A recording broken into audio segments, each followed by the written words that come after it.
Okay, I'm gonna try doing this.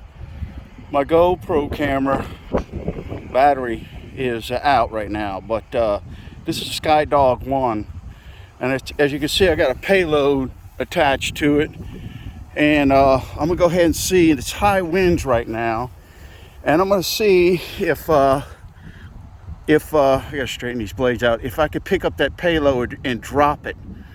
So anyway, that's the test on. This is the first flight of SkyCougar. This is a test flight. I didn't know how it was going to turn out, and so let's get this propeller right. I like these propellers to be straight. Got a GPS lock, and let's see about putting it up as my telemetry data, and let's start the motor